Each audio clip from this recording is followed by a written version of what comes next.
Good morning, good afternoon, good evening. कैसे आप सभी? होप सो कि आप सभी अच्छे होंगे। फ्रेंड्स, आज हम नया चैप्टर स्टार्ट करेंगे और हमारे नए चैप्टर का नाम है ऑपरेटिंग कॉस्टिंग। इस चैप्टर को ऑपरेटिंग कॉस्टिंग भी कह सकते हैं। इस चैप्टर का एक और नाम है, इस चैप्टर को हम सर्विस कॉस्टिंग भी कह सकते हैं। बहुत अच्छा चैप्टर है, ज़्यादा बड़ा चैप्टर नहीं है और इस चैप्टर में से एग्जाम में क्वेश्चन आने की प्रोबेबिलिटी है 60%। तो चलिए स्टार्ट करते हैं नया chapter operating costing.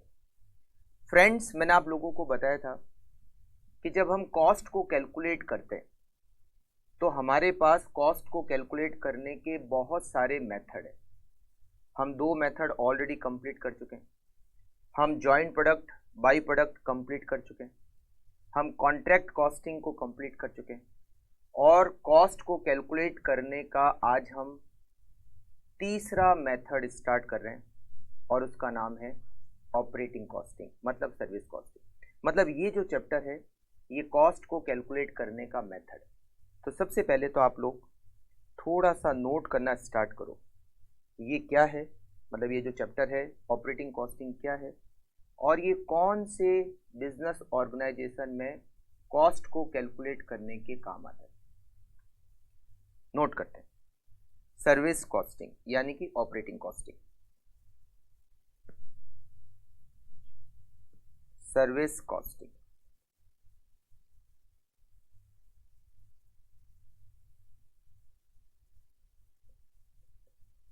It is A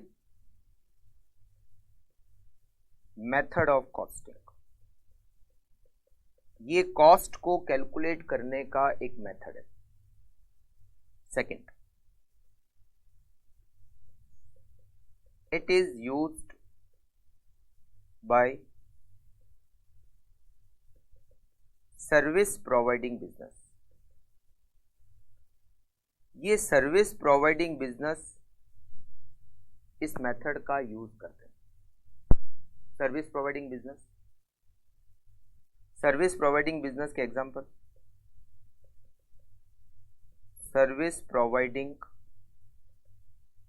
business. Service providing business वो होते हैं जो मैन्युफैक्चरिंग नहीं करते, जो ट्रेडिंग का काम नहीं करते, वो कस्टमर को सर्विस प्रोवाइड करते हैं। फॉर एग्जांपल, अगर मैं एग्जांपल लिखूं, होटल। होटल मैन्युफैक्चरिंग नहीं करता, होटल ट्रेडिंग का काम नहीं करता। होटल का काम क्या है? आप होटल में जाके रुकते हो और उसके बदले में होटल वालों को पे करते हो। तो होटल क्या है? होटल एक सर्विस प्रोवाइडिंग बिजनेस है। मैं यहाँ रेस्टोरेंट की बात नहीं कर रहा, होटल की बात कर रहा हूँ, ठीक है। सर्विस प्रोवाइडिंग बिजनेस का सेकंड एग्जांपल, ट्रेवल्स। ये जो ट्रेवल्स वाले हैं इनका काम क्या है? पैसेंजर को एक जगह से दूसरी जगह पर ले जाना। ये भी सर्विस प्रोवाइड करते हैं। इनका काम मैन्युफैक्चरिंग नहीं है, इनका काम ट्रेडिंग का नहीं है। ये सर्विस प्रोवाइड करते हैं कि पैसेंजर को एक जगह से दूसरी जगह पर ले जाकर छोड़, राइट। जैसे ट्रांसपोर्ट। ट्रांसपोर्ट का काम क्या होता है? सामान को एक जगह से दूसरी जगह पर ले जाना, ये ट्रांसपोर्ट वाले का काम है।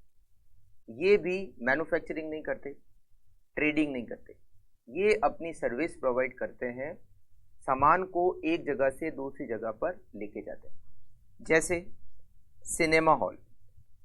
सिनेमा हॉल भी सर्विस प्रोवाइडिंग बिजनेस है, मैन्युफैक्चरिंग नहीं, ट्रेडिंग नहीं, केवल एंटरटेनमेंट पर्पज से सिनेमा हॉल बने हुए होते हैं। जैसे हॉस्पिटल। हॉस्पिटल भी सर्विस प्रोवाइडिंग बिजनेस है, यहां पर भी मैन्युफैक्चरिंग कुछ नहीं होती, ट्रेडिंग कुछ नहीं होती, ये सर्विस प्रोवाइड करता है। जैसे आईसीयू होते हैं, डबल आईसीयू होते हैं, ये क्या करते हैं? सर्विस प्रोवाइड करते हैं। तो ये कुछ एग्जाम्पल मैंने आपको लिखे हैं, ये सारे सर्विस प्रोवाइडिंग बिजनेस है। अगर मैं और बात करूं सर्विस प्रोवाइडिंग बिजनेस की, तो आप यहां पर ले सकते हो आईटी सेक्टर, आईटी बिजनेस। ये जो सॉफ्टवेयर बनाने वाली कंपनीज होती है, ये भी क्या करती है? सर्विस प्रोवाइड करती है। मतलब इन लोगों का काम मैन्युफैक्चरिंग नहीं होता, इन लोगों का काम ट्रेडिंग करना नहीं होता, मतलब ऐसा नहीं कि गुड्स खरीद के बेच रहे हैं या गुड्स बनाकर बेच रहे हैं, यहाँ पर गुड्स ही नहीं होता। तो ये जो बिजनेस है, hotel, travels, transport, cinema hall, IT business, ये सारे सर्विस प्रोवाइडिंग बिजनेस है। ये अपनी सर्विसेज अपने कस्टमर को प्रोवाइड करते हैं और उसके बदले में कस्टमर से चार्ज करते हैं। ये अपनी सर्विस कस्टमर को प्रोवाइड करते हैं और उसके बदले में कस्टमर से चार्ज करते हैं। अब ये कस्टमर से कितना चार्ज करेंगे, वो कैसे कैलकुलेट होता है? जैसे आप यहाँ से बस से एक जगह से दूसरी जगह जा रहे हो, तो अब बस वाला आपसे क्या करेगा, टिकट के पैसे चार्ज करेगा। वो टिकट के पैसे कितने होंगे, उसकी कैलकुलेशन बस वाला कैसे करेगा? आप किसी होटल में जाके रुकते हो, तो वो आपसे होटल वाला कितना चार्ज करेगा, उसकी कैलकुलेशन कैसे होती है? आप सिनेमा हॉल में मूवी देखने जाते हो, एक मूवी देखने का वो टिकट का क्या रेट चार्ज करेगा, इसकी कैलकुलेशन कैसे होती है? इन सब के बारे में हमें इस चैप्टर में दे रखा है। तो बहुत अच्छा चैप्टर है, बहुत इंटरेस्टिंग चैप्टर है। इस चैप्टर में हमें बहुत सारे सर्विस प्रोवाइडिंग बिजनेस के बारे में नहीं दे रखा है, केवल और केवल कुछ सर्विस प्रोवाइडिंग बिजनेस के बारे में ही दे रखा है। अब हम इस चैप्टर में क्या क्या पढ़ेंगे, मतलब कौन कौन से सर्विस प्रोवाइडिंग बिजनेस के बारे में पढ़ेंगे? हम इस चैप्टर में पढ़ेंगे होटल सर्विस प्रोवाइडिंग बिजनेस के बारे में, ट्रेवल्स के बारे में पढ़ेंगे, ट्रांसपोर्ट के बारे में पढ़ेंगे, और आपका जो इंटरेस्टिंग फील्ड था सिनेमा हॉल, उसके बारे में कुछ नहीं पढ़ेंगे, कुछ दिया हुआ ही नहीं है। हॉस्पिटल के बारे में पढ़ेंगे। एक और पढ़ेंगे हम इलेक्ट्रिसिटी। इलेक्ट्रिसिटी सप्लाई जो करती है, इलेक्ट्रिसिटी सप्लाई, वहाँ उन बिजनेस के बारे में पढ़ेंगे। मतलब हम इस चैप्टर में बेसिकली 5 सर्विस प्रोवाइडिंग बिजनेस के बारे में डिस्कस करने वाले हैं। होटल, ट्रेवल्स, ट्रांसपोर्ट, हॉस्पिटल और इलेक्ट्रिसिटी, जो हमें दे रखा है, हमें जो मॉड्यूल में दे रखा है, हमें जो कोर्स में दे रखा है, वो इन 5 सर्विस प्रोवाइडिंग बिजनेस के बारे में ही दे रखा है। ठीक है। सर्विस प्रोवाइडिंग बिजनेस में जैसे मैंने अभी आपको कहा, जो आप होटल हो, कहीं जाके रुकते हो, तो होटल वाला आपसे चार्ज करता है। जो वो चार्ज करता है कि आपसे वो पर नाइट या पर डे एक रूम का क्या चार्ज करेगा, उसकी कैलकुलेशन कैसे होती है? ट्रेवल्स वाला टिकट की रेट होता है, एक जगह से दूसरी जगह पर आप जाते हो, बस से जाते हो, तो बस वाला कैसे पता करेगा कि आपसे कितना चार्ज करना है ना? जैसे हॉस्पिटल वाला है, आईसीयू है, वहाँ पर बेड के चार्जेज होते हैं, तो बेड के क्या चार्जेज हॉस्पिटल वाला चार्ज करेगा, इसकी कैलकुलेशन कैसे होती है? इन सब के बारे में हम इस चैप्टर में डिस्कस करने वाले हैं, और केवल 5 सर्विस प्रोवाइडिंग बिजनेस के बारे में ही डिस्कस करना है, क्योंकि इतना ही हमें कोर्स में दे रखा है। ठीक है। देखो, ये जो सर्विस प्रोवाइडिंग बिजनेस है और एक नॉर्मल बिजनेस होता है मैन्युफैक्चरिंग, इन दोनों के कैलकुलेशन में क्या डिफरेंस है? तो पहले तो मैं आपको एक मैन्युफैक्चरिंग ऑर्गेनाइजेशन की कैलकुलेशन के बारे में बताता हूँ, फिर मैं आपको बताऊंगा कि सर्विस प्रोवाइडिंग बिजनेस में कैलकुलेशन कैसे होती है। ठीक है। तो पहले एक नॉर्मल बिजनेस की कैलकुलेशन के बारे में समझ लेते हैं। जैसे मान लो एक कंपनी है जो ये कैलकुलेटर बनाती है, जो क्या करती है, ये कैलकुलेटर मैन्युफैक्चर करती है और फिर इस कैलकुलेटर को मार्केट में सेल कर देती है। उसको ये पता करना है कि इस कैलकुलेटर की सेलिंग प्राइस क्या होनी चाहिए, मतलब इस कैलकुलेटर को मार्केट में किस रेट पर सेल करें, इसकी कैलकुलेशन कैसे करेंगे? तो इसके लिए मैन्युफैक्चरिंग जो कंपनी होती है, उसको 4 स्टेप लेने होते हैं।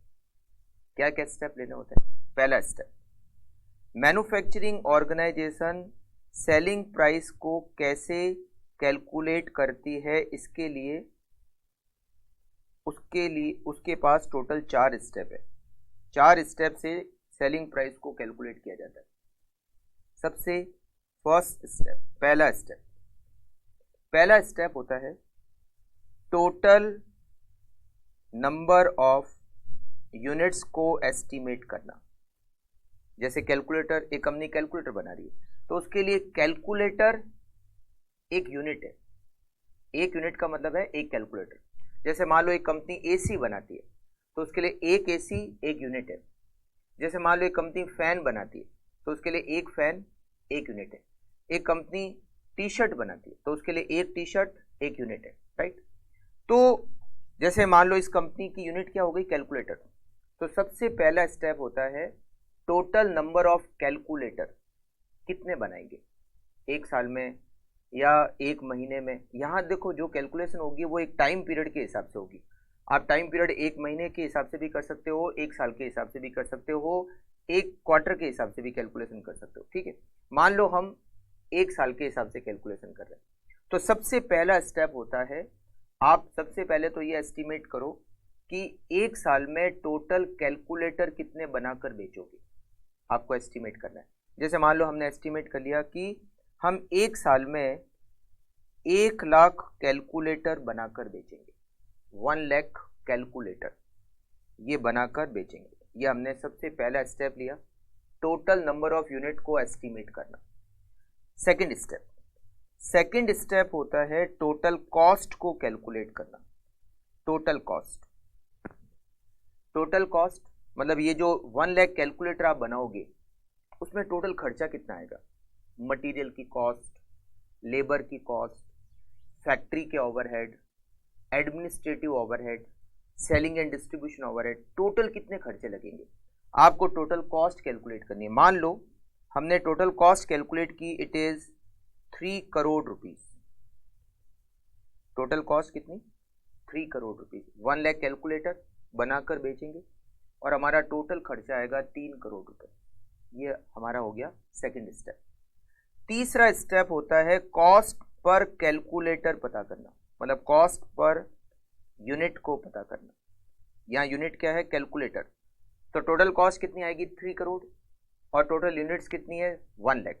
3 करोड़ डिवाइडेड बाय 1 लाख, पर कैलकुलेटर कॉस्ट 300 रुपीज। एक कैलकुलेटर की कॉस्ट 300 रुपये। इस कॉस्ट में सब आ गए, सारे एक्सपेंडिचर आ गए, material, labour, factory overhead, administrative overhead, selling and distribution overhead, सारे एक्सपेंडिचर की टोटल होकर पर कैलकुलेटर 300 रुपये। ये तीसरा स्टेप हो गया। अब हमें लेना है last step, step number 4, which is calculate selling price per unit. Calculate selling price per unit. एक कैलकुलेटर की कॉस्ट 300 रुपये। अब आप इसमें ऐड करो आप कितना प्रॉफिट अर्न करना चाहते हो। आप चाहते हो 20% प्रॉफिट होना चाहिए, तो 300 रुपीज कॉस्ट, 300 का 20% 60 रुपीज, 60 रुपीज इसमें प्रॉफिट ऐड किया, and the 360 is our selling price. हमने सेलिंग प्राइस कैलकुलेट की 360 रुपीज। तो कितना इजी, टोटल 4 स्टेप होते हैं। मैन्युफैक्चरिंग बिजनेस सेलिंग प्राइस को कैलकुलेट इसी तरीके से करता है। सबसे पहले टोटल नंबर ऑफ यूनिट्स यहाँ पर क्या हो गई, कैलकुलेटर। कैलकुलेटर बनाने वाली कंपनी के लिए कैलकुलेटर यूनिट है ना। एसी बनाने वाले के लिए एसी यूनिट होगी, फैन बनाने वाली कंपनी के लिए फैन यूनिट होगी, कंप्यूटर बनाने वाले कंपनी के लिए कंप्यूटर यूनिट्स होगी, ठीक है। तो आपको सबसे पहला स्टेप लेना है टोटल यूनिट्स को कैलकुलेट करना। सेकंड स्टेप लेना है टोटल कॉस्ट को कैलकुलेट करना। तीसरा स्टेप लेना है कॉस्ट पर कैलकुलेटर यानी कि कॉस्ट पर यूनिट को पता करना। और चौथा स्टेप है सेलिंग प्राइस पर यूनिट को कैलकुलेट करना। Simple 4 step. मैं आपको बता दूं, सर्विस प्रोवाइडिंग बिजनेस है, ये भी 4 स्टेप लेती है। सर्विस प्रोवाइडिंग बिजनेस में भी ऐसा ही होता है। सर्विस प्रोवाइडिंग बिजनेस में भी सेम 4 स्टेप होते हैं। Service providing business, hotel, transport, travels, ये सारे जो सर्विस प्रोवाइडिंग बिजनेस है ये भी टोटल 4 स्टेप से ये पता करते हैं कि हमें कस्टमर से कितना चार्ज करना है। ये कस्टमर से जो सर्विस प्रोवाइड करते हैं उसके बदले में कस्टमर से चार्ज करते हैं, ठीक है। तो कितना चार्ज करना है उसकी रेट फिक्स करने के लिए इनको भी ये 4 स्टेप लेने होते हैं। पहला स्टेप होता है टोटल नंबर ऑफ यूनिट्स पता करना। टोटल नंबर ऑफ यूनिट्स पता करना। सेकंड स्टेप होता है टोटल कॉस्ट कैलकुलेट करना, टोटल कॉस्ट। तीसरा स्टेप होता है कॉस्ट पर यूनिट को कैलकुलेट करना। और चौथा स्टेप और लास्ट स्टेप होता है सेलिंग प्राइस पर यूनिट को कैलकुलेट करना। यहाँ भी ऐसे ही सेम 4 स्टेप होता है। तो मैन्युफैक्चरिंग ऑर्गेनाइजेशन में भी सेलिंग प्राइस को कैलकुलेट करने के लिए 4 स्टेप होते हैं, और सर्विस प्रोवाइडिंग बिजनेस में भी सेलिंग प्राइस को कैलकुलेट करने के लिए 4 स्टेप होते हैं। बट यहाँ पर एक दिक्कत है। दिक्कत क्या है? मेन जो डिफरेंस है, मतलब एक मैन्युफैक्चरिंग कंपनी में और एक सर्विस प्रोवाइडिंग बिजनेस में जो मेन डिफरेंस है कॉस्ट को कैलकुलेट करने के लिए, सबसे पहले अपन उस डिफरेंस की बात करते हैं। ठीक है, अभी जैसे मैंने आपको कहा कि हमें टोटल 4 स्टेप लेने होते हैं। पहला स्टेप क्या? टोटल नंबर ऑफ यूनिट्स को पता करना। तो जो मैन्युफैक्चरिंग बिजनेस है वहां पर तो यूनिट समझ में आती है। यूनिट क्या? जैसे कैलकुलेटर बनाने वाली कंपनी के लिए एक कैलकुलेटर एक यूनिट है, एक कैलकुलेटर एक यूनिट है। एसी बनाने वाली कंपनी के लिए एक एसी एक यूनिट है। कंप्यूटर बनाने वाली कंपनी के लिए एक कंप्यूटर एक यूनिट है। मोटरसाइकिल बनाने वाली कंपनी के लिए एक मोटरसाइकिल एक यूनिट है। कार बनाने वाली कंपनी के लिए एक कार एक यूनिट है। मगर ये जो सर्विस प्रोवाइडिंग बिजनेस है, यहाँ यूनिट क्या होती है? ये कोई मैन्युफैक्चरिंग तो करते नहीं, ये कोई ट्रेडिंग भी कर नहीं रहे, ऐसा तो है नहीं कि ये कोई प्रोडक्ट बनाकर बेच रहे हैं। सर्विस प्रोवाइडिंग बिजनेस में प्रोडक्ट बनाकर तो सेल नहीं किया जा रहा है, या प्रोडक्ट को खरीद कर बेचा तो नहीं जा रहा है। तो यहाँ यूनिट क्या होती है? होटल में व्हाट इज यूनिट? ये जो ट्रांसपोर्ट है वहां पर यूनिट क्या होती है? ट्रेवल्स में यूनिट क्या होती है? सिनेमा हॉल में यूनिट क्या होती है? इलेक्ट्रिसिटी सप्लाई कंपनी में यूनिट क्या होती है? हॉस्पिटल में यूनिट क्या होती है? यहाँ पर ये जो सर्विस प्रोवाइडिंग बिजनेस है, यहाँ जो मेन डिफरेंस है मैन्युफैक्चरिंग ऑर्गेनाइजेशन से, वो डिफरेंस है यूनिट का। वहाँ यूनिट समझ में आ रही है। मैन्युफैक्चरिंग ऑर्गेनाइजेशन में यूनिट का मतलब आप समझ सकते हो, जो प्रोडक्ट है वो यूनिट है, मगर यहाँ तो कोई प्रोडक्ट है ही नहीं। तो फिर यहाँ यूनिट क्या होती है? यूनिट को डिस्कस करते हैं। ये जो होटल वाले हैं, होटल में यूनिट क्या होती है? मतलब होटल वाला जो आपसे चार्ज करता है, वो चार्ज करने की रेट वो कैसे आपको बताता है? आप किसी होटल में रुके तो वो आपसे चार्ज करेगा, तो वो आपको जो चार्ज बताएगा वो कैसे बताएगा?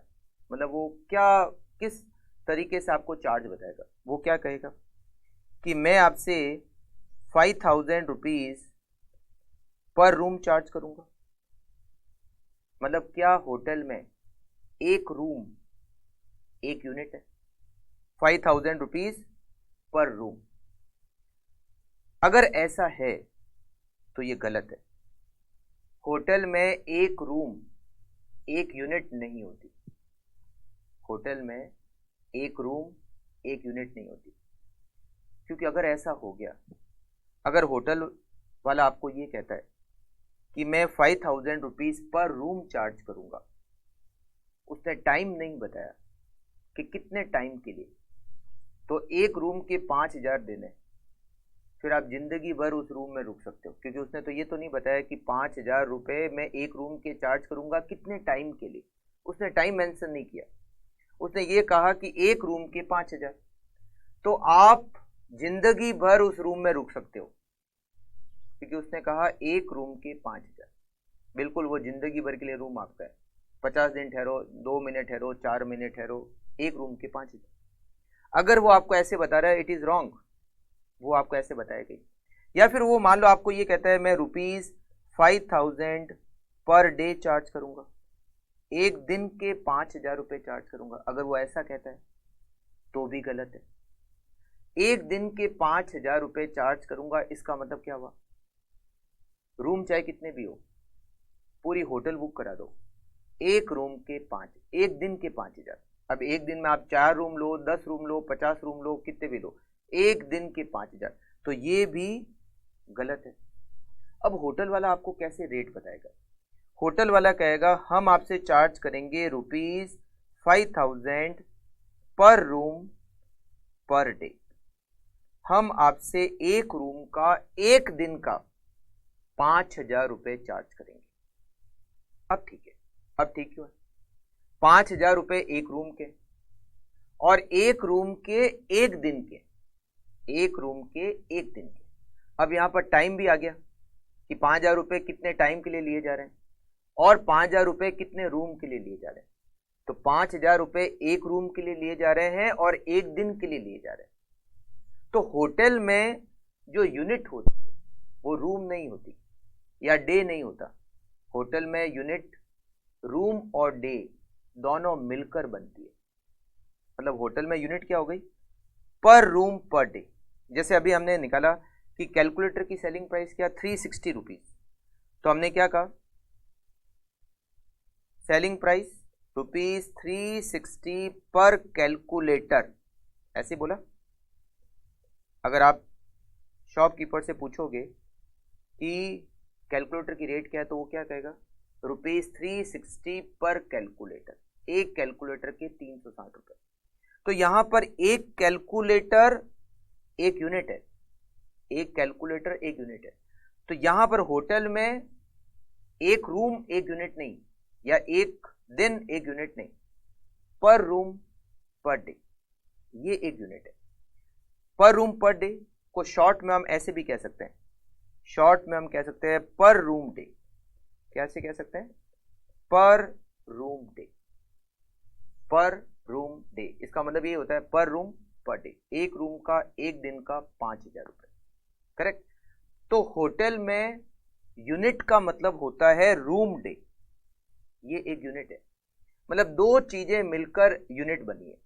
मैन्युफैक्चरिंग बिजनेस में एक प्रोडक्ट एक यूनिट है ना, वहां पर सिंगल यूनिट होती है, मगर यहां पर कंपोजिट यूनिट होती है। मतलब दो चीजें मिलकर यूनिट बनी है, रूम और डे, दो चीजें मिलकर यूनिट बनी है। तो वो आपसे ये कहेगा ₹5,000 पर रूम पर डे, एक रूम का एक दिन का 5,000 रुपये।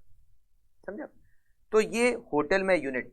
तो होटल में यूनिट का मतलब होता है रूम डे, होटल में यूनिट का मतलब होता है रूम डे। हॉस्पिटल, हॉस्पिटल में चार्ज कैसे लिया जाता है? हॉस्पिटल में चार्ज होता है पर बेड डे, पर बेड डे। मतलब पर बेड पर डे हमारा ये चार्ज है।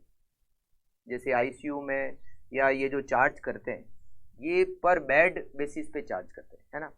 तो ये किस तरह से कहते हैं, ₹10,000 पर बेड पर डे। एक बेड का एक दिन का हमारा चार्ज 10,000 रुपये या जो भी, ठीक है। तो यहां पर हॉस्पिटल में यूनिट का मतलब होता है बेड डे, या फिर बेड डे कह सकते हो, या फिर पेशेंट डे भी कह सकते हो।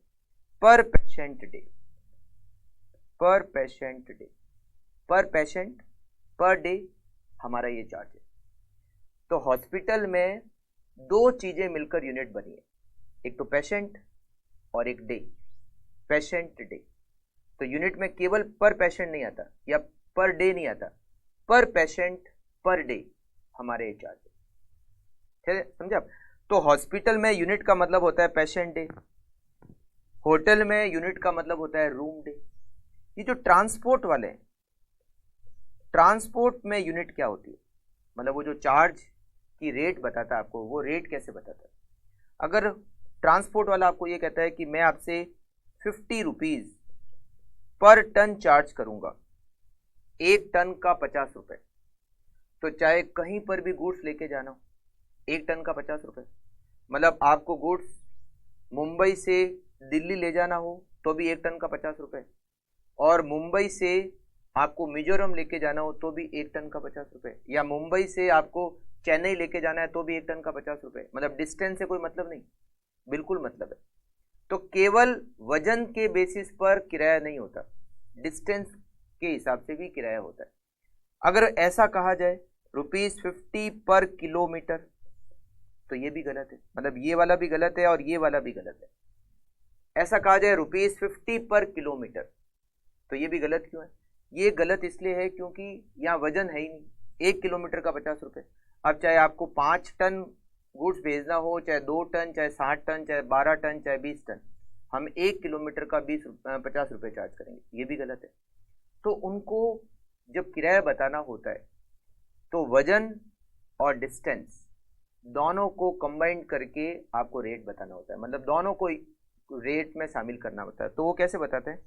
₹50 पर टन किलोमीटर। एक टन 1 किलोमीटर ले जाने का ₹50 भाड़ा लगेगा, समझा। 1 टन 1 किलोमीटर ले जाने का 50 रुपीज। तो इसमें टन भी आ गया, मतलब वजन भी आ गया, वजन को भी कंसिडर कर लिया और डिस्टेंस को भी कंसिडर कर लिया, दोनों को मिलाकर यूनिट बनती है।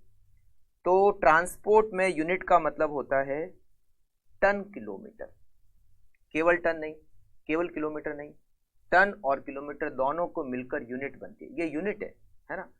तो ट्रांसपोर्ट में यूनिट का मतलब होता है टन किलोमीटर, होटल में यूनिट का मतलब होता है रूम डेज, हॉस्पिटल में यूनिट का मतलब होता है पेशेंट डेज।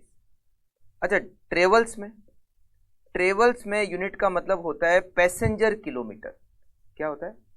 पैसेंजर किलोमीटर, मतलब पर पैसेंजर पर किलोमीटर ये चार्ज है, पर पैसेंजर पर किलोमीटर ट्रेवल्स की। ट्रेवल अगर बाई बस कर रहे हो आप, बाई बस अगर आप बस से ट्रेवल कर रहे हो तो वहां पर पैसेंजर पर किलोमीटर चार्ज होता है ना, वहां पर यूनिट का मतलब होता है पैसेंजर किलोमीटर। बट अगर आप ट्रेवल बाई कार कर रहे हो, ट्रेवल बाई कार कर रहे हो, तो कार में एक यूनिट का मतलब 1 किलोमीटर ही होता है। कार में किलोमीटर एक यूनिट है। जैसे मान लो आप कार अगर कहीं किराए पर करके जाते हो तो आपसे कहता है कि मैं 15 रुपीज पर किलोमीटर चार्ज करूंगा, तो उसकी रेट में क्या है? केवल किलोमीटर है। कार में पैसेंजर आप अकेले जाओ या आपके घर से 2-3 जने साथ में जाए, पर किलोमीटर रेट फिक्स है, समझे आप। तो उसमें नंबर ऑफ पैसेंजर का कोई यूज नहीं है, वहां पर किलोमीटर के हिसाब से कार वाला चार्ज करता है। तो वहां पर जो ट्रेवल्स में कार की रेट होती है वो वहां यूनिट का मतलब केवल किलोमीटर ही होता है। तो अलग अलग सर्विस प्रोवाइडिंग बिजनेस में यूनिट का मतलब अलग अलग है।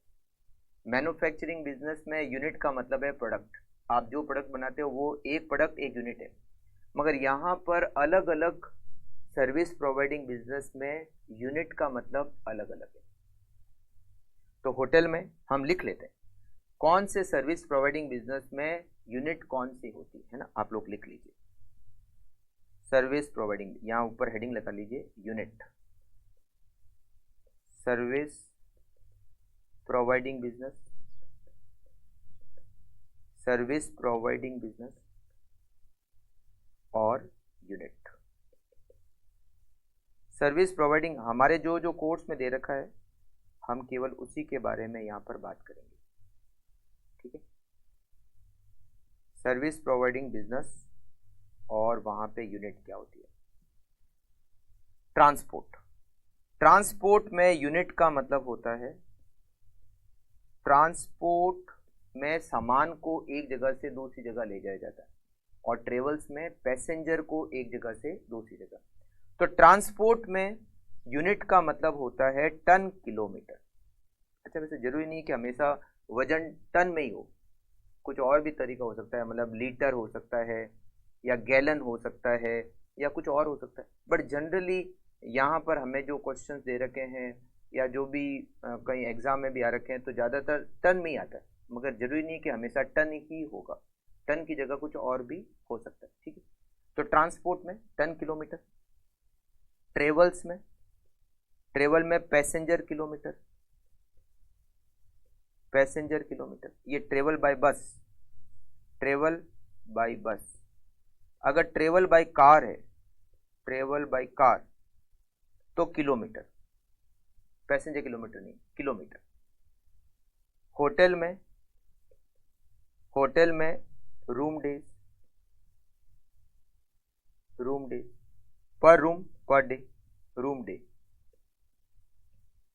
हॉस्पिटल में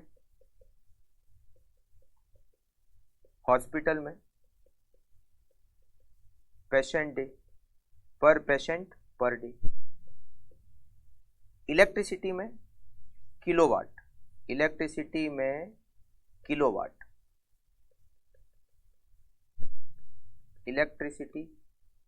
किलोवाट, या 1 किलोवाट या फिर 1 यूनिट, है ना। जैसे आपके घर पे भी बिजली का बिल आता है तो उसमें यूनिट होती है, 1 यूनिट 1 किलोवाट होती है। तो चाहे किलोवाट को चाहे यूनिट को एक ही बात है। तो ये अलग अलग बिजनेस में यूनिट का मतलब अलग अलग है। मैन्युफैक्चरिंग बिजनेस में तो जो प्रोडक्ट आप बनाते हो वो यूनिट है, मगर यहाँ पर अलग अलग सर्विस प्रोवाइडिंग बिजनेस में यूनिट का मतलब भी अलग अलग है, ठीक है। तो हमें जो कोर्स में दे रखे हैं मैंने आपको केवल उसी के बारे में यहाँ पर बताया कि कौन से सर्विस प्रोवाइडिंग बिजनेस में क्या यूनिट होती है। ठीक है, तो सर्विस प्रोवाइडिंग बिजनेस में कोई भी सर्विस प्रोवाइडिंग बिजनेस होगा, उसको जो कस्टमर को सर्विस प्रोवाइड कर रहा है उसको ये पता करना होता है कि मुझे कस्टमर से कितना चार्ज करना है। वो चार्ज करने की रेट कैसे कैलकुलेट करते हैं, उसके लिए टोटल 4 स्टेप होते हैं। 4 स्टेप कौन कौन से होते हैं? सबसे पहला स्टेप होता है टोटल नंबर ऑफ यूनिट्स को पता करना। टोटल नंबर ऑफ यूनिट्स को पता करना पहला स्टेप होता है। दूसरा स्टेप होता है टोटल कॉस्ट को कैलकुलेट करना। तीसरा स्टेप होता है कॉस्ट पर यूनिट को पता करना। और चौथा होता है सेलिंग प्राइस पर यूनिट को पता करना। अच्छा, यहाँ पर वर्ड सेलिंग प्राइस यूज नहीं करते, यहाँ पर वर्ड सेलिंग प्राइस यूज नहीं करते। अब जैसे ट्रांसपोर्ट वाला है, वो ये तो ना कहते हैं सेलिंग प्राइस पर टन किलोमीटर, 1 टन किलोमीटर की सेलिंग प्राइस वर्ड नहीं। ट्रांसपोर्ट में सेलिंग प्राइस की जगह वर्ड काम आता है फ्रेट। वो क्या कहता है? Freight per ton kilometre, 1 ton kilometre का किराया इतना है ना। तो वहां पर सेलिंग प्राइस वर्ड काम नहीं आता, वहां फ्रेट होता है। ये जो ट्रांसपोर्ट वाले होते हैं वहां तो फ्रेट होता है, ये जो ट्रेवल्स वाले होते हैं वहां पर वर्ड यूज होता है फेयर। तो ट्रांसपोर्ट वाला क्या कैलकुलेट करता है? ट्रांसपोर्ट में हम कैलकुलेट करते हैं freight per ton kilometre, selling price पर टन किलोमीटर नहीं, बेच नहीं रहे, हम किराया चार्ज कर रहे हैं। तो हम क्या कहेंगे? फ्रेट पर टन किलोमीटर, ये हमें कैलकुलेट करना होता है। ट्रेवल में फेयर पर पैसेंजर किलोमीटर, एक पैसेंजर से 1 किलोमीटर का क्या किराया होगा। होटल में होता है टैरिफ रेट पर रूम डे, एक रूम का 1 दिन का क्या चार्ज करेंगे, टैरिफ रेट। ये जो हॉस्पिटल होता है, हॉस्पिटल में वर्ड यूज होता है चार्जेज पर पेशेंट पर डे क्या चार्ज करेंगे, है ना। तो ये अलग अलग बिजनेस में सेलिंग प्राइस वर्ड यूज नहीं लेते। ऐसा नहीं कि सेलिंग प्राइस पर टन किलोमीटर, सेलिंग प्राइस पर passenger kilometre, selling price word नहीं यूज होता। यहाँ पर वर्ड यूज होता है ट्रांसपोर्ट में फ्रेट, कि हम 1 टन का 1 किलोमीटर का इतना हमारा फ्रेट है। ट्रेवल्स में फेयर, होटल में टैरिफ रेट का हो सकता हो, या फिर रूम रेंट कह सकते हो, रूम रेंट पर रूम डे, एक रूम का 1 दिन का इतना किराया, ये भी कह सकते हो। हॉस्पिटल में चार्जेज पर पेशेंट डे। ठीक है, तो ये सब कुछ हम कैलकुलेट करने वाले हैं। ये सब कैसे कैलकुलेट होता है हमें इस चैप्टर में करना है। ठीक है, तो सबसे पहले हम स्टार्ट करेंगे ट्रांसपोर्ट से, फिर हम करेंगे ट्रेवल्स, फिर हम करेंगे होटल, फिर हम करेंगे हॉस्पिटल, इलेक्ट्रिसिटी, और कुछ मिसलेनियस क्वेश्चन है 2-3, वो करेंगे और हमारे चैप्टर हो जाएगा एंड। ठीक है, तो आप सबसे पहले नाम लिखिए ट्रांसपोर्ट बिजनेस।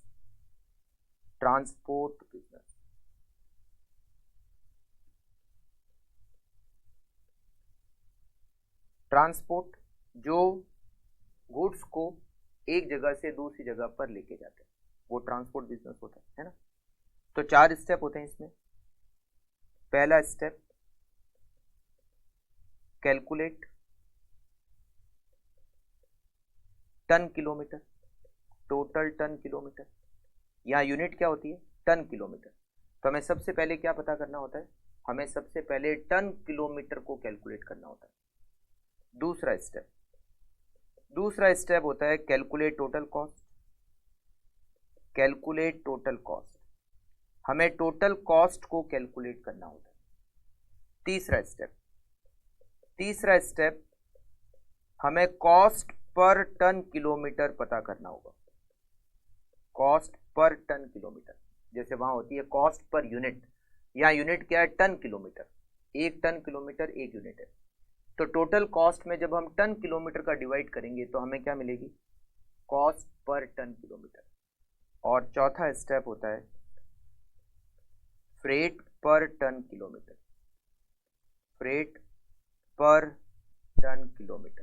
1 टन किलोमीटर का फ्रेट।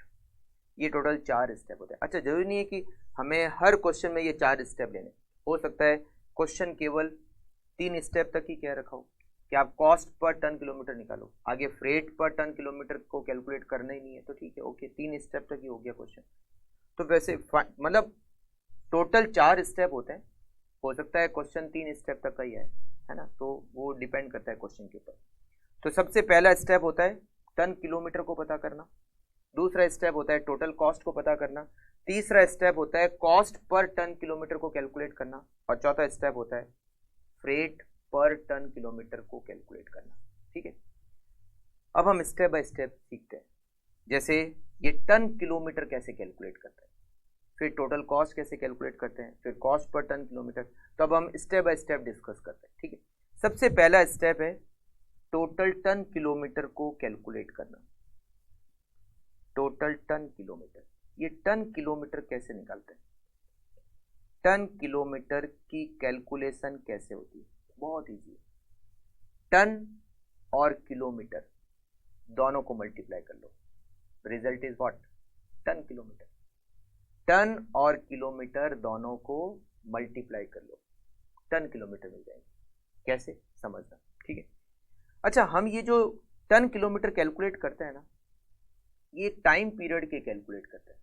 टाइम पीरियड जैसे 1 महीने के टन किलोमीटर, या 1 साल के टन किलोमीटर, या 1 क्वार्टर के टन किलोमीटर, है ना, डिपेंड करता है क्वेश्चन में आपको कितने टाइम पीरियड की डिटेल दे रखी है। 1 साल के हिसाब से करना है, या 1 महीने के हिसाब से करना है, या 1 क्वार्टर के हिसाब से, या हाफ ईयरली, जो भी है। तो क्वेश्चन में दे रखा होगा आपको कैसे करना है।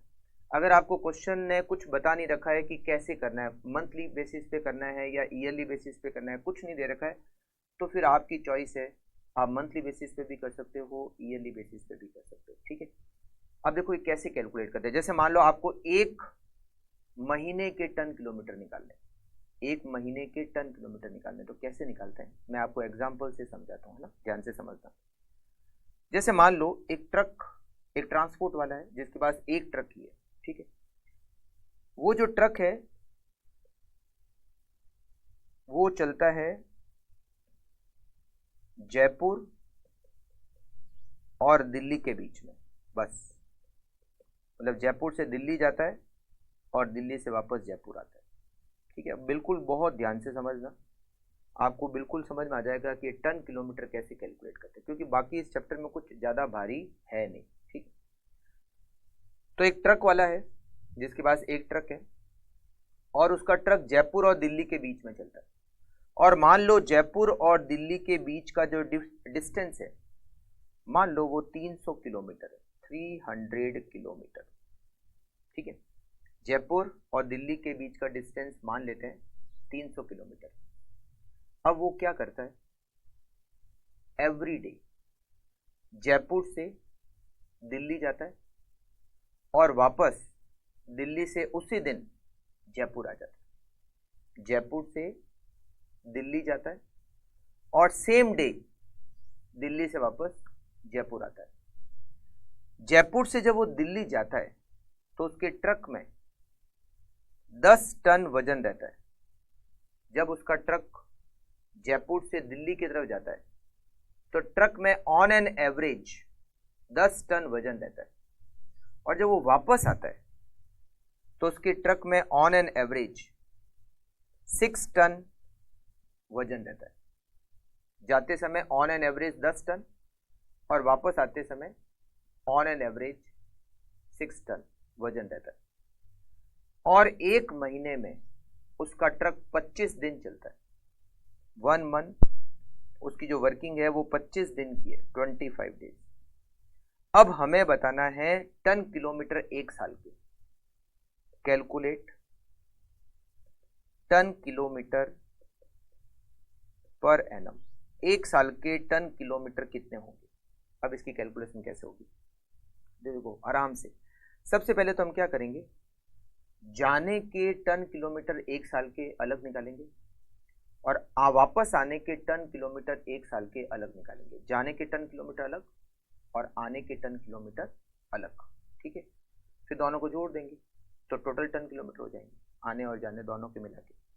तो सबसे पहले तो हम जाने के टन किलोमीटर निकालते हैं, आउटवर्ड, जाने के टन किलोमीटर 1 साल के। फिर हम कैलकुलेट करेंगे आने के टन किलोमीटर। ठीक है, पहले जाने के निकालते हैं, 1 साल के जाने के टन किलोमीटर। जयपुर से दिल्ली जाते हैं, कितना किलोमीटर है? 300 किलोमीटर। और हमेशा हमारे ट्रक में 10 टन वजन रहता है, तो हम 300 किलोमीटर जाते हैं 10 टन का वजन लेकर। मतलब एक बार जब जाते हैं तो टन किलोमीटर हो जाते हैं 3000। 300 किलोमीटर जाएंगे, किलोमीटर 300 और वजन कितना? 10 टन, तो 3000 किलोमीटर एक बार में जाने के। ठीक है, अच्छा दिन में केवल एक बार ही जाएंगे, दिन में एक बार जाएंगे और एक बार ही आएंगे, तो जाएंगे तो एक बार। मैं अभी जाने का निकाल रहा हूं, तो देखो ये तो हो गया एक बार के, 300 किलोमीटर गए, 10 टन लेकर गए। दिन में एक बार, इसलिए इंटू किया 1, तो ये दिन के जाने के टन किलोमीटर हो गए। दिन में, एक दिन में जाने के टन किलोमीटर इंटू 25, ये एक महीने के जाने के टन किलोमीटर हो गए, और इंटू 12, ये एक साल के जाने के टन किलोमीटर हो गए। 300 इंटू 10, 300 इंटू 10, 3000 इंटू 1 का है, मतलब एक दिन में एक बार जाते हैं, मल्टीप्लाई बाय 25, ये महीने के हो गए जाने के टन किलोमीटर, इंटू 12, पूरे साल के जाने के टन किलोमीटर हो गए 9 लाख। अब वापस आने के टन किलोमीटर पूरे साल भर के 300 किलोमीटर आते हैं, जाते भी 300 है, आते भी 300। आते समय 6 टन वजन लेकर, दिन में एक बार आते हैं, एक बार ही जाते हैं और एक बार ही आते हैं, महीने में 25 डेज और एक साल में 12 महीने। 300 multiply by 6 into 1 into 25 into 12, 5,40,000 ton kilometre, and total 14,40,000 ton kilometre. आने और जाने के एक साल के टन किलोमीटर 14,40,000। मान लो यहां पर ये दिया हुआ होता कि हम हर रोज 2 ट्रिप करते हैं। देखो ट्रिप क्या होती है, पहली बात तो ये समझो व्हाट इज ट्रिप। ट्रिप का मतलब क्या होता है? ट्रिप का मतलब होता है जाकर वापस आना, गए और आए, ये 1 ट्रिप हो गई। तो मान लो लिखा हुआ है कि हम हर रोज 2 ट्रिप करते हैं, मतलब गए, वापस आए, वापस गए और आए। ऐसा मतलब एक दिन में होता है 2 बार, मतलब गए और आए, फिर वापस गए और आए। तो हर रोज 2 ट्रिप होती है, 2 मतलब 2 बार जाते हैं और 2 बार ही वापस आते हैं। अब टन किलोमीटर कैसे निकालेंगे? एक साल के टन किलोमीटर निकालना है, तो आउटवर्ड पहले आप एक बार जाने के निकालो, 300 किलोमीटर जाना और 10 टन लेकर जाना। 300 किलोमीटर जाना, 10 टन लेकर जाना, ये एक बार जाना हो गया। अब हम दिन में कितनी बार जाते हैं? 2 बार, तो मल्टीप्लाई बाय 2, ये दिन के जाने के, एक दिन के जाने के टन किलोमीटर हो गए। 300 इंटू 10, ये तो एक बार जाने के, दिन में 2 बार जाते हैं तो इंटू 2 किया, तो ये तो एक बार के हो गए, ये एक दिन के हो गए, इंटू 2, दिन में 2 बार जाते हैं ना, 2 बार ही जाते हैं और 2 बार ही आते हैं, तो 2 बार इंटू 2 किया, ये दिन के टन किलोमीटर जाने के हो गए, इंटू 25 ये महीने के, इंटू 12 ये साल के, 18 लाख। अच्छा आने के 300 किलोमीटर आते हैं, 6 टन लेकर आते हैं और दिन में 2 बार आते हैं, महीने में 25 दिन और 12 महीने, 10,80,000, and total ton kilometre 28,80,000। Total ton kilometre 28,80,000, समझा? तो टन किलोमीटर की कैलकुलेशन या तो आपको अच्छा महीने के हिसाब से करनी होती तो ये इंटू 12 नहीं होता, ये महीने के हो गए, महीने में कितने दिन है बस वहां तक ही, इंटू 12 नहीं होगा। अगर केवल महीने के करना है, और इंटू 12 करना है जब आपको साल के निकालने हैं। ठीक है। अच्छा, मान लो आपको ऐसा कह रखा हो कि आपको एक वीक के निकालने, एक वीक के टन किलोमीटर निकालो, और एक वीक में हमारी वर्किंग होती है 5 दिन। एक वीक में हमारी वर्किंग 5 दिन होती है। पर डे 2 ट्रिप, मतलब 2 बार जाते हैं और 2 बार ही वापस आते हैं। और per week 5 days, per week 5 days. अब आप टन किलोमीटर कैलकुलेट करो एक वीक के, calculate ton kilometre per week. एक वीक के टन किलोमीटर निकालो, कैसे करोगे? पहले तो जाने के करते हैं। कितना किलोमीटर है? 300 किलोमीटर।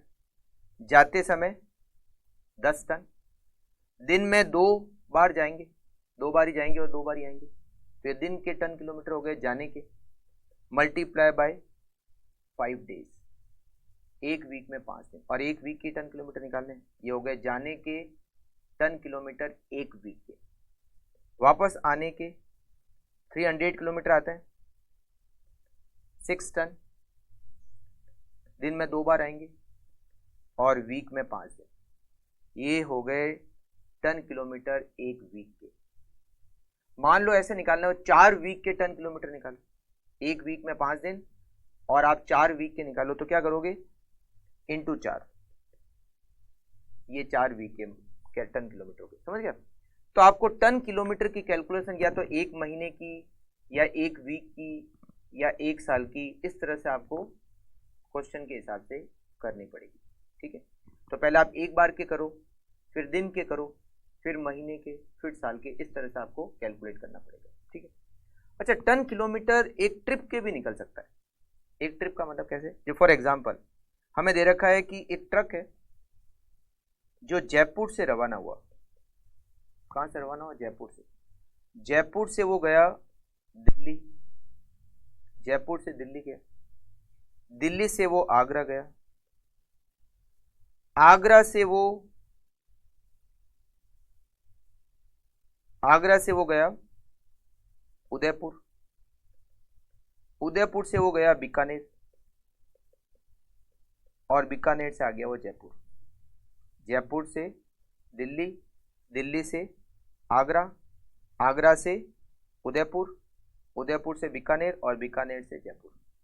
ये पूरा चक्कर काट के आया वो, है ना, राउंड ट्रिप पूरी।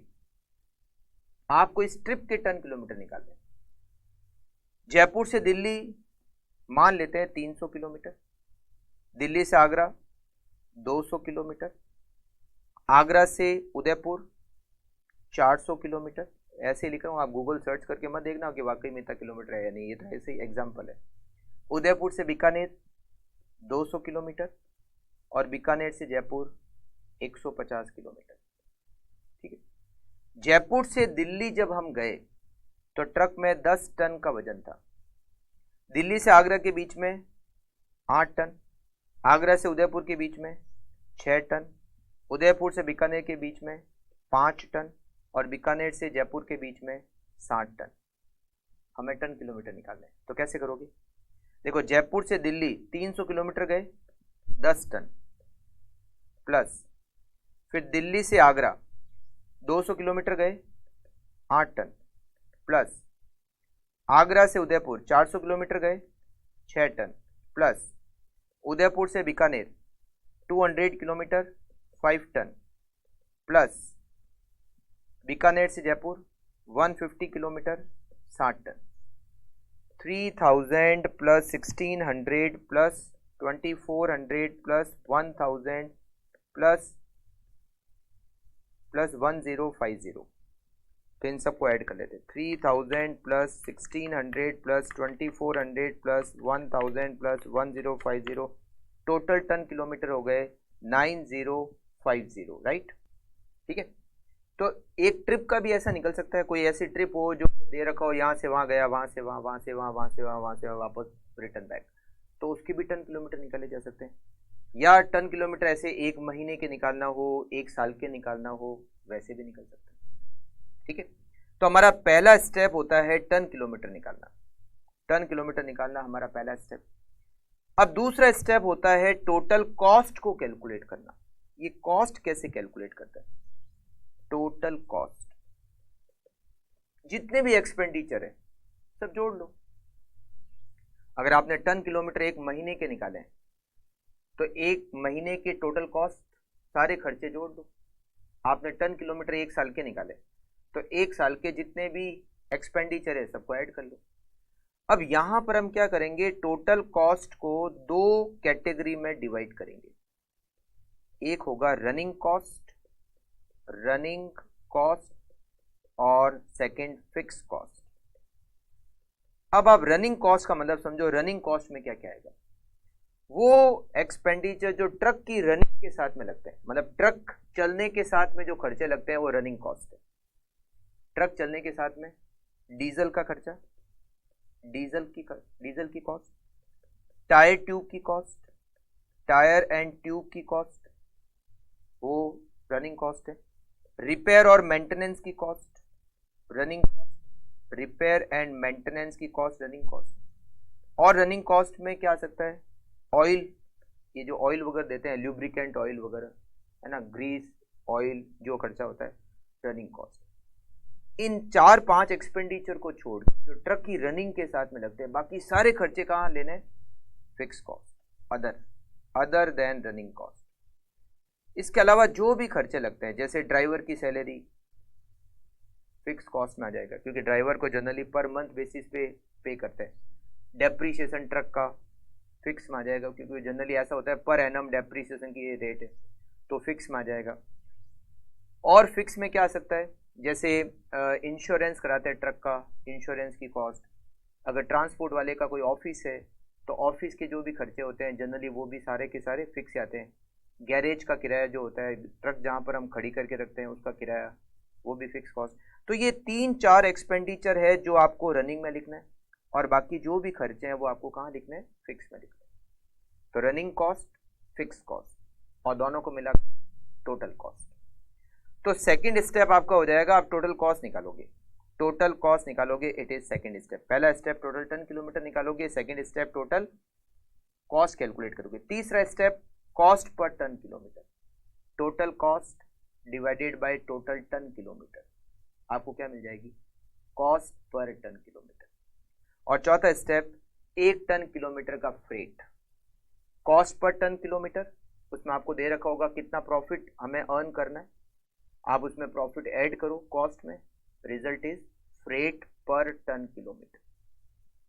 तो एक टन किलोमीटर का क्या चार्ज करेंगे, इसकी रेट कैलकुलेट करने के लिए हमें ये टोटल 4 स्टेप लेने हैं, जिसमें पहला स्टेप टोटल टन किलोमीटर, दूसरा स्टेप टोटल कॉस्ट, तीसरा step cost per ton kilometre, और चौथा step freight per ton kilometre. बहुत ईजी है, बहुत ईजी, ठीक है। अब हम करते हैं इसका पहला क्वेश्चन, ट्रांसपोर्ट का। चलिए क्वेश्चन नंबर देखते हैं first. A truck starts with a load of 10 ton of goods from station P. कहां से रवाना हुआ? स्टेशन पी से रवाना हुआ।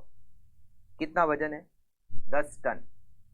It unload 4 ton at station Q and rest of the goods at station R. 4 ton Q पर unload कर दिया और रिमेनिंग 6 टन आर पे अनलोड कर दिया। It reach back directly to station P after getting reloaded with 8 ton of goods at station are.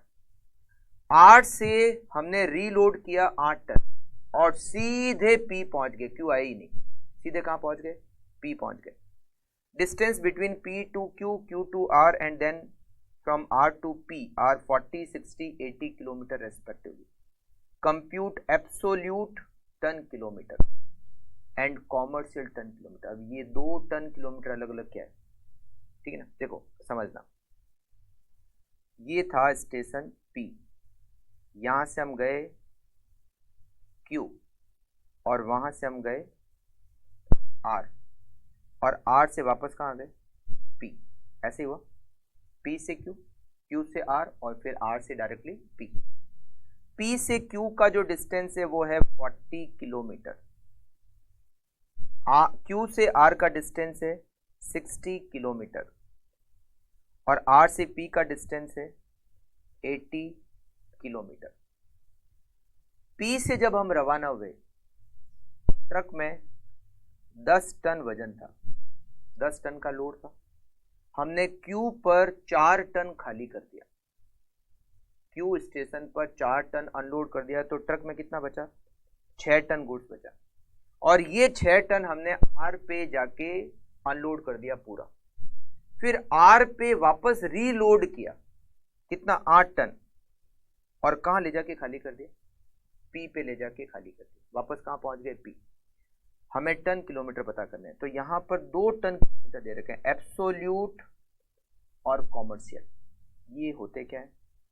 अभी मैंने आपको जो बताया वो एब्सोल्यूट टन किलोमीटर है। अभी मैंने आपको जो बताया था it is absolute ton kilometre. कैसे? देखो, हम P से Q गए, तो P से Q 40 किलोमीटर, P से Q 40 किलोमीटर और वजन कितना? 10 टन। 40 इंटू 10। फिर हम Q से R गए 60 किलोमीटर और वजन कितना? 6 टन। फिर हम R से P गए 80 किलोमीटर और वजन कितना? 8 ton. 400 ton kilometre, 360 ton kilometre, 640 ton kilometre, total 1400 ton kilometre. ये हो गया एब्सोल्यूट टन किलोमीटर। क्या कहते हैं? Absolute ton kilometre. 1 ton kilometre होता है commercial ton kilometre. Commercial ton kilometre ये कैसे कैलकुलेट करते हैं? Commercial ton kilometre, commercial ton kilometre को कैलकुलेट करने का तरीका है total kilometre multiply by average weight. Kilometre की टोटल कर लो और वेट का एवरेज कर लो। मतलब कैसे? किलोमीटर की टोटल करते हैं, P से Q 40 किलोमीटर गए, Q से R 60 गए और R से P 80 किलोमीटर। टोटल ट्रेवल कितना किया? 40 plus 60 plus 80, 40 plus 60 plus 80।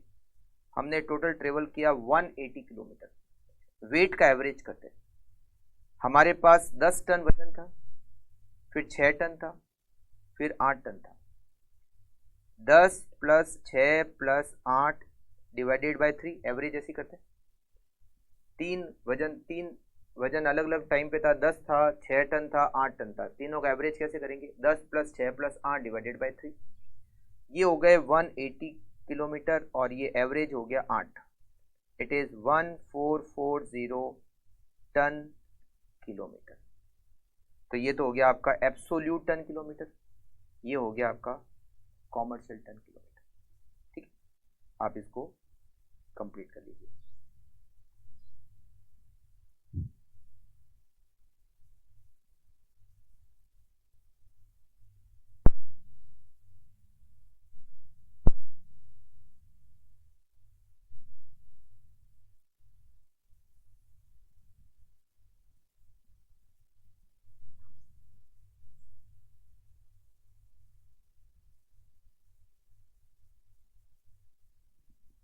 Okay, second question.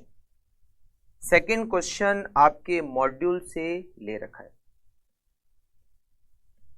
Prabha transport company supply the following detail in respect of a truck of 10 ton capacity. एक truck है और ट्रक की कैपेसिटी है 10 टन, मतलब 10 टन वजन आ सकता है। ट्रक की कॉस्ट है 1,80,000 और उसकी लाइफ 10 ईयर्स। इसका वैल्यू नहीं दे रखी है। अगर इसका वैल्यू ट्रक की नहीं दे रखी है तो 0। डीजल ऑयल ग्रीस ₹30 पर ट्रिप ईच वे। डीजल ऑयल का खर्चा कितना लगता है? ₹30 पर ट्रिप। अगर ये आगे ईच वे नहीं लिखा हुआ होता, मान लो ये नहीं लिखा हुआ होता, केवल इतना ही होता ₹30 पर ट्रिप, इसका मतलब है जाकर आने का मिलाकर ₹30 का डीजल लगता है। मतलब जाकर आते हैं ₹30 का डीजल। मगर यहां लिखा हुआ है आगे ईच वे, इसका मतलब है गए 30 रुपये का डीजल लगा और वापस आएंगे तो भी 30 रुपये का डीजल लगा, मतलब एक ट्रिप का डीजल का खर्चा हो गया 60 रुपये। जाकर आए 60 रुपये का डीजल लगता है। Repair and maintenance 1000 rupees per month, driver wages 1000 per month, cleaner wages 500 per month, insurance 9600 per year, road tax 4800 per year, general supervision charges 9600 per year. Truck carry goods to and from the city covering a distance of 50 kilometre each way. Truck एक शहर से दूसरे शहर जाता है, दोनों के बीच का डिस्टेंस कितना है? 50 किलोमीटर, मतलब 50 किलोमीटर जाना और 50 किलोमीटर ही आना। अगर कुछ नहीं लिखा हुआ है तो हम ये एज्यूम करते हैं कि दिन में एक बार जाना और वापस आना, मतलब एक दिन में जाकर आना, एक ट्रिप ही होती है, ठीक है। ऑन आउटवर्ड ट्रिप, जाते समय freight is available to the extent of full capacity. Full capacity मतलब 10 टन, इसका मतलब है जाते समय ट्रक में 10 टन वजन रहता है। एंड ऑन रिटर्न ट्रिप, वापस आते समय 20% कैपेसिटी का ही किराया मिलता है, मतलब वापस आते समय 20% वजन ही रहता है। तो 10 टन का 20% होता है 2 टन। तो जाते समय ट्रक में 10 टन वजन रहता है, आते समय ट्रक में 2 टन वजन रहता है। Truck run on an average 25 days in a month, महीने में 25 दिन।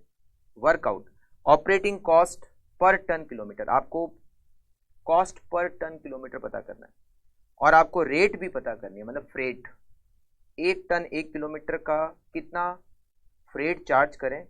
प्रॉफिट कितना चाहिए? 33.33% ऑन फ्रेट। हमें फ्रेट का 33.33% अर्न करना है। तो देखो अब यहाँ पर ये नहीं दिया हुआ है एक साल के हिसाब से कैलकुलेट करो या एक महीने के हिसाब से, क्वेश्चन में कुछ लिखा नहीं है, तो हम एक महीने के हिसाब से कर लेते हैं, ठीक है। थोड़ा छोटा होगा, नहीं तो एक साल में अमाउंट भी थोड़े ज़्यादा हो जाएंगे, ठीक है। सबसे पहला स्टेप मैंने आपको क्या बताया? टोटल टन किलोमीटर पता करना है एक महीने के। आप लिखना साथ साथ में, calculation of ton kilometre per month, एक महीने के टन किलोमीटर, जाने के और आने के। डिस्टेंस 50 किलोमीटर, 50 किलोमीटर जाना। जाते समय फुल कैपेसिटी का किराया मिलता है, मतलब 10 टन। एक दिन में एक बार ही जाएंगे और महीने में 25 दिन। सेम इसी तरह से वापस आने में 50 किलोमीटर आते हैं, वापस आते समय 2 टन वजन रहता है। एक बार ही आएंगे, एक बार ही जाते हैं और एक बार ही आते हैं, मतलब एक दिन में एक ट्रिप होती है, महीने में 25 दिन। तो ये आपके टन किलोमीटर हो गए। 50 into 10 into 1 into 25, 12,500, 2,500, total 15,000 ton kilometre. ये एक महीने के टन किलोमीटर है, ठीक है, ठीक है। अब हम लेते हैं दूसरा स्टेप क्या है? टन किलोमीटर तो हो गए पर मंथ के। अब हम टोटल कॉस्ट कैलकुलेट करेंगे, एक महीने की total cost. Second step, operating cost statement. Total cost को कैलकुलेट करने के लिए हम यहां पर बनाएंगे operating cost statement. Operating cost statement बहुत इजी फॉर्मेट है, आप आराम से इसको समझ सकते हो। ऑपरेटिंग कॉस्ट स्टेटमेंट में हम सबसे पहले लिखेंगे फिक्स कॉस्ट, रनिंग भी लिख सकते हैं। फिक्स कॉस्ट, रनिंग को छोड़कर जो भी एक्सपेंडिचर है वो सब फिक्स है, ठीक है। तो चलिए स्टार्ट करते हैं। सबसे पहले तो ट्रक का डेप्रीशिएशन कितने का ट्रक है? ट्रक है 1,80,000 रुपीज का, स्क्रैप वैल्यू 0, ट्रक की लाइफ है 10 ईयर, तो इससे तो 1 साल का डेप्रीशिएशन आएगा, जबकि हमें चाहिए 1 महीने का। यहाँ ऑपरेटिंग कॉस्ट स्टेटमेंट के ब्रैकेट में लिख देते हैं पर मंथ। Multiply by 1/12। एक महीने का ऐसे निकालेंगे, एक महीने का डेप्रीशिएशन होगा 1500 डेप्रीशिएशन हो गया। अच्छा, डीजल का खर्चा रनिंग में जाएगा, रिपेयर और मेंटेनेंस रनिंग में, ड्राइवर की वेजेज 1000 पर मंथ, ड्राइवर की वेजेज 1000 पर मंथ। उसके बाद क्लीनर की wages 500 rupees per month, cleaner की वेजेज 500 रुपीज पर मंथ। उसके बाद इंश्योरेंस हमें दे रखा है 9600 पर ईयर, जबकि हमें लेना है एक महीने का। तो 9600 multiply by 1/12,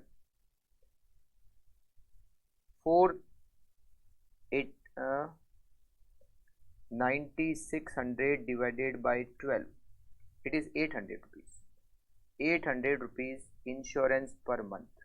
then road tax हमें दे रखा है 4800 पर ईयर, जबकि हमें लेना है एक महीने का। तो 4800 multiply by 1/12, 400। Then general supervision charges, general supervision charges it is 9600 per year, 9600 multiply by 1/12, 800 per month. तो ये तो हमारे फिक्स कॉस्ट सारे ही हो गए। फिक्स कॉस्ट के बाद में अब हम यहाँ कैलकुलेट करेंगे रनिंग कॉस्ट। इसको लिख देते हैं total a, running cost, running cost. Running cost में सबसे पहले लेते हैं डीजल, डीजल, ऑयल, ग्रीस, जो यहाँ पर दे रखा है। डीजल, ऑयल, ग्रीस का एक्सपेंडिचर दे रखा है 30 रुपीज पर ट्रिप ईच वे। तो देखिए 30 रुपीज तो जाने का, एक बार गए 30 रुपए का डीजल लगा, मल्टीप्लाई बाय 2 वापस आने का, मतलब 30 रुपए जाने का डीजल, वापस आने का 60 रुपए हो गया। अच्छा, दिन में एक ट्रिप ही करते हैं, मतलब एक बार ही जाकर आते हैं, तो एक दिन में डीजल का खर्चा 60 रुपए, 30 रुपए जाने का और 30 रुपए आने का, 60 रुपए। महीने में 25 दिन, ट्रक महीने में 25 दिन चलता है, तो 1500 रुपए का डीजल का एक्सपेंडिचर हो गया महीने का। Repair and maintenance, repair and maintenance, repair और मेंटेनेंस आपको महीने का दे रखा है 1000 रुपीज, 1000 रुपये रिपेयर और मेंटेनेंस का एक्सपेंडिचर। और ये हो गए आपके टोटल बी। टोटल बी तो कर ही लेते हैं बिना कैलकुलेटर के, 2500। अब टोटल ए 1500, 1000, 500, 800, 400, 800, 5000।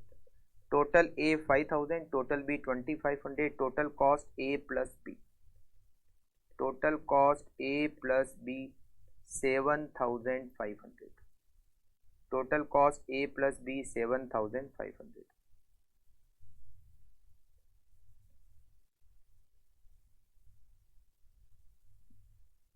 ठीक है, सेकंड स्टेप हो गया। पहला स्टेप टोटल टन किलोमीटर, दूसरा स्टेप टोटल कॉस्ट। अब लेते हैं तीसरा step, cost per ton kilometre. Cost per ton kilometre कैसे निकालेंगे? टोटल कॉस्ट में टोटल टन किलोमीटर का डिवाइड करके, total cost divided by total ton kilometre. हमारी टोटल कॉस्ट है 7500, टोटल टन किलोमीटर है 15000, जो हमने कैलकुलेट किए यहाँ पे 15000। तो हमारी कॉस्ट पर टन किलोमीटर हो गई 50 पैसे। एक टन, एक किलोमीटर की कॉस्ट 50 पैसे। अब हमें फ्रेट पता करना है पर टन पर किलोमीटर। अब देखो यहाँ समझना, देखो फ्रेट हमारी सेलिंग प्राइस है, यहाँ सेलिंग प्राइस की जगह वर्ड क्या काम आता है? फ्रेट। सेलिंग प्राइस में दो चीजें होती है, एक तो होती है कॉस्ट और दूसरा होता है प्रॉफिट। कॉस्ट और प्रॉफिट मिलकर फ्रेट मतलब सेलिंग प्राइस। हमें प्रॉफिट कितना चाहिए? हमें प्रॉफिट चाहिए, यहाँ लिखा हुआ है सबसे लास्ट में 33.33%। 33.33% किसका? फ्रेट का, मतलब सेलिंग प्राइस का 33.33%, मतलब ये जो प्रॉफिट है वो 33.33% है। तो अगर फ्रेट का 33.33% प्रॉफिट है, तो बचा हुआ कॉस्ट होगी 66.67%। अगर प्रॉफिट फ्रेट का 33.33% है तो कॉस्ट 66.67%। मतलब हमारी जो कॉस्ट है जो हमने कैलकुलेट की ऊपर 50 पैसे, ये 66.67% के बराबर है किसके? फ्रेट के। तो फ्रेट क्या होगा? Freight per ton kilometre, 1 ton 1 kilometre का किराया, 50 पैसे कॉस्ट है और ये किसके बराबर है? 66.67 इंटू 100 ऊपर कर देंगे क्योंकि परसेंटेज में, तो 0.5 divided by 66.67 multiply by 100, it is almost 75 पैसे, 0.75। मतलब 1 टन का 1 किलोमीटर का किराया हम चार्ज करेंगे 75 पैसे। 75 पैसे हमारा किराया होगा। ठीक है, ये हो गया हमारा क्वेश्चन सॉल्व। इजी था। टोटल 4 स्टेप थे, चारों स्टेप हमें लेने थे। सबसे पहले तो हमने टन किलोमीटर पता किया,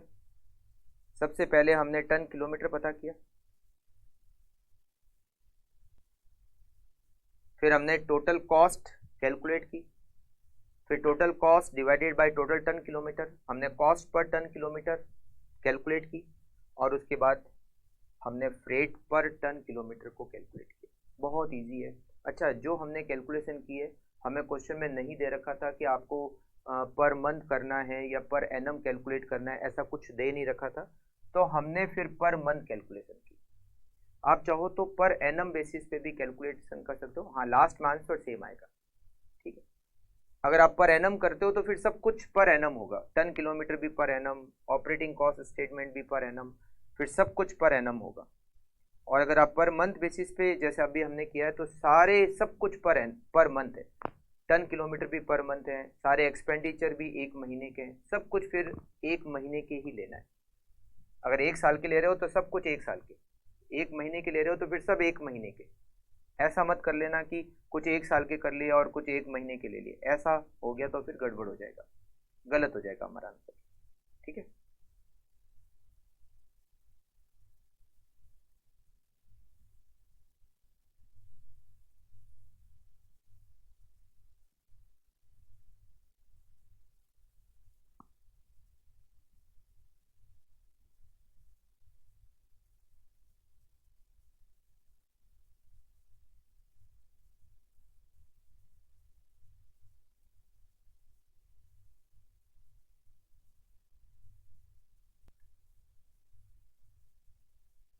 ओके।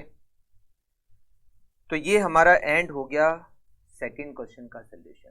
तो फ्रेंड्स, आज की क्लास को हम यहीं पर एंड करते हैं, मिलते हैं नेक्स्ट क्लास में। अभी तक हमें ट्रांसपोर्ट के कुछ क्वेश्चन सॉल्व करना बाकी। इस चैप्टर में अगर सबसे ज़्यादा इम्पोर्टेंट बात करूं कि सबसे ज़्यादा एग्ज़ाम में जो क्वेश्चंस आते हैं, वो एग्ज़ाम में सबसे ज़्यादा क्वेश्चन आते हैं ट्रेवल बाय बस के क्वेश्चन सबसे ज़्यादा आते हैं। ठीक है, तो ट्रांसपोर्ट के करते हैं। ट्रांसपोर्ट के करने के बाद में बस के जब क्वेश्चंस करेंगे तो बहुत इजी लगेंगे। मिलते हैं नेक्स्ट क्लास में। Okay, thank you, take care.